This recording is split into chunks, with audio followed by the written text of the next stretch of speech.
to be honest with you, it's a group that has been working incredibly hard for the past few years. We've had, I'm getting close to 3 years with this group now, and we have a lot of players that have been with me from the start, from Gracie, from Cassie, from Molly, and they know what the expectations are, and they know the demands of the GLIAC. So there's a lot of experience there, and then you start looking into our process, and it's very demanding. We have high goals, high expectations, and so we're always working hard. Last year, we didn't get the results that we wanted, but we continue to work hard, and a lot of those student athletes are back this year. And so there's the belief this year. And, when you have that kind of buy-in and belief and the ball starts bouncing your way a little bit, you build on that momentum. And so for us, it was just a matter of time before we would have any kind of a breakthrough, because we work so hard. When you work so hard and when you work consistently, and you're about the process and you can see the progress and the growth, it's just a matter of time before you have any kind of a breakthrough. And this group is now seeing that. They are believing in the process. They know what it takes to win, and they're experienced as well. It's huge, right? It's huge. You have to have a fast start. You hit the ground running in this conference. This is the toughest. We always talk about it. This is the toughest Division II conference, I believe, in the country. So to have this kind of a start is important, because if not, you're trying to dig yourself out of a hole. And to dig yourself out of a hole in this conference is not an easy thing to do. We've been in those situations before as well. We've experienced that.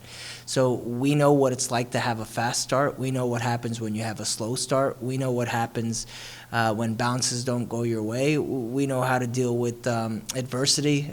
So we've kind of experienced it all in the last 3 seasons, with being potentially one win away from the NCAA tournament to having a losing season last year that was heartbreaking for us.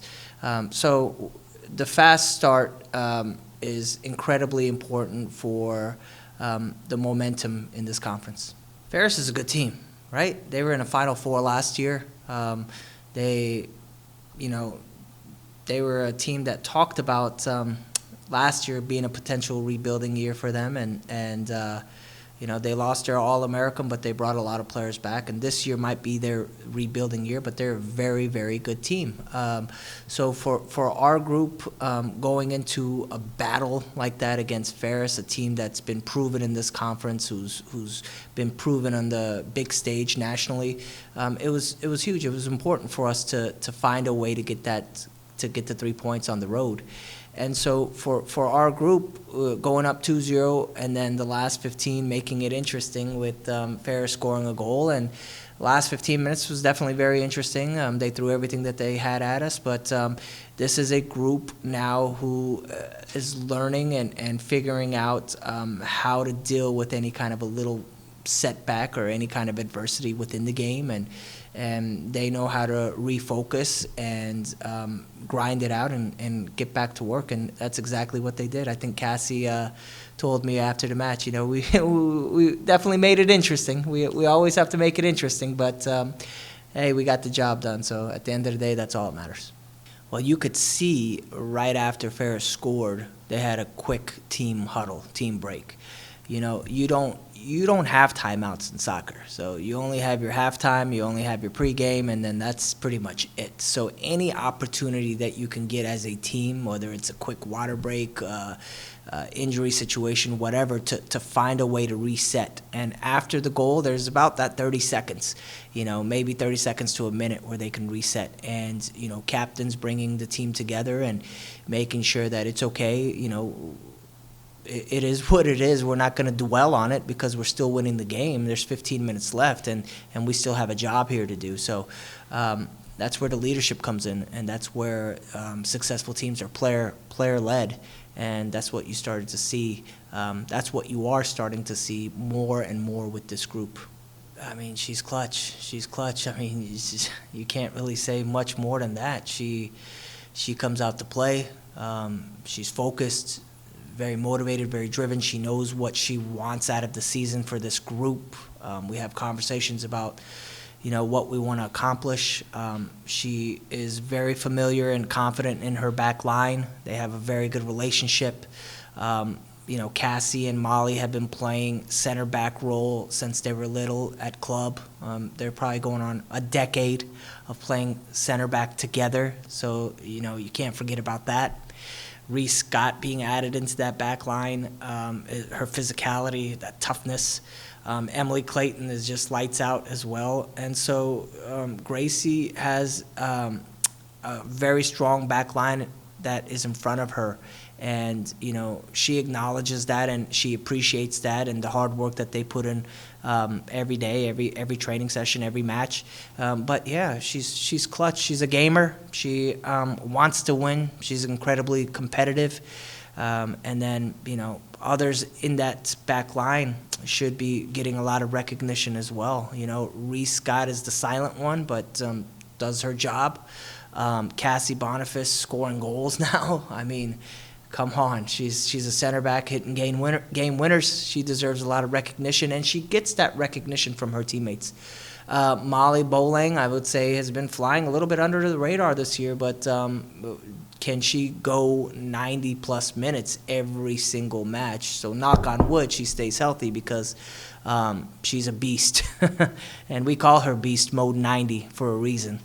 And then you got Emily Clayton that just, has pretty much come out of nowhere, right? And she's clicked right away with this group. And so there's a lot of work that goes into making Gracie successful as well. And it starts with collective team defending.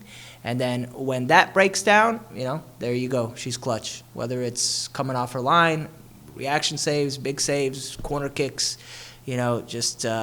she's organizing. She's incredible. She just wanted one goal. She just wanted one goal, and then now you got Molly Bolang who wants one goal as well. So she just wanted to score a goal in her career, and now that she's gotten a taste of it, I guess she thinks she's a forward or something. All of a sudden, she needs to be leading the team in goals. But for Cassie, it's about the team. She doesn't care where the goals are coming from as long as we're scoring goals. Last year, we struggled with goals. We had 16 goals in 19 matches last year. This year, we are already at 12 goals. So much difference in that turnaround and that success. But Cassie just wanted one goal, and now it's raining goals, and we'll keep riding that wave as long as we can. Oh man, I mean, that's when you want it, right? We talk about leaving a legacy. We talk about playing for our seniors. Every year, that's one of the things we talk about is playing for our seniors. And, it seems like it really does not hit them until it is their senior year that, oh man, this is it. This is the last time I get to play with my teammates. This is the last time I get to suit up. This is the last opportunity that we have to do something special. So I think it means a lot for them. It means a lot for us. And it's incredibly fulfilling, I guess I used the word, to describe, what it means to me as a coach to watch that kind of success. Well, Emily redshirted for us. So that was one of the things that was incredibly important in her development. We gave her pretty much a year to have no pressure on you, focus on your academics, focus on training sessions and getting used to the speed of play and the GLIAC and the physicality that comes with performing in the GLIAC. So she had that, and then she came in last year and got minutes and opportunities, so she felt even more comfortable. And now it's, this year we needed her to play a bigger role with Alicia graduating. and she stepped into that role no problem. She has the experience. She's been in the program. She's been in the training environment, the performance environment. She's been in GLIAC matches. So it was just a right move for her to step into that role and be successful. And she's very familiar with her teammates and that back line and goalkeeper, they're all very close. Well, we have Davenport. Davenport has a new coach. They're very organized, whether they play 3-5-2, 5-3-2. They're very aggressive, very physical. They have some dangerous players up top. And they're capable of beating anyone. They ended up, I want to say, they tied Ferris, they beat Saginaw. So they're up there. They're a good team. So we don't overlook anyone. We know that we have to continue working and tweak our game plan a little bit. But we're back home, so that's important for us. And when we're back home, we want to make sure that we're imposing more of our game plan on the opponents. On the road, we've been a little bit more flexible, adapting, adjusting, and finding ways to get the results. And now we want to make sure that now that we're back home, we're incredibly focused and ready to play our style, our way. It doesn't always work out the way we want, but this is a group that's flexible and that can adapt and adjust to any kind of situation. And then you have on Community Day on Sunday, you have Grand Valley. You have the defending GLIAC champs. And we're tied for first place with them at the moment, and they are good. They are always good. So being prepared for them is never an easy thing because you can't overlook Davenport before you even get to Grand Valley. So we have Friday Davenport, Saturday switch our focus to Grand Valley, Sunday Grand Valley on Community Day. So it won't be easy. Definitely not easy, but we know that this is the opportunity now for us to, if we want to be successful in this conference, we have to win home games. And we have to have some success on the road. But home games, home matches, mandatory. We travel 4 or 5 times a year downstate. And those are tough. And to even get used to that kind of travel and playing is difficult. It's difficult on your body. It's difficult mentally. It's difficult having to deal with any kind of adversity. Switching from turf to grass is always difficult as well. So when we have a team from downstate coming up to the UP, they're coming up here once a year. And we need to make sure it's a very difficult environment for them to play in when they come up once a year. So that's going to be one of the things that we have to have a fast start. We have to make sure that we play our game, and we have to have all of our non-negotiables have to be on. So that energy, that concentration, that intensity that we've had on the road, it has to continue. So we're happy with where we're at the moment, but still a long way to go. I mean, we're only four matches in. There's 10 games left. The wear and tear of the GLIAC is a real thing, and we have to make sure that every opportunity that we get, we are ready for the challenge.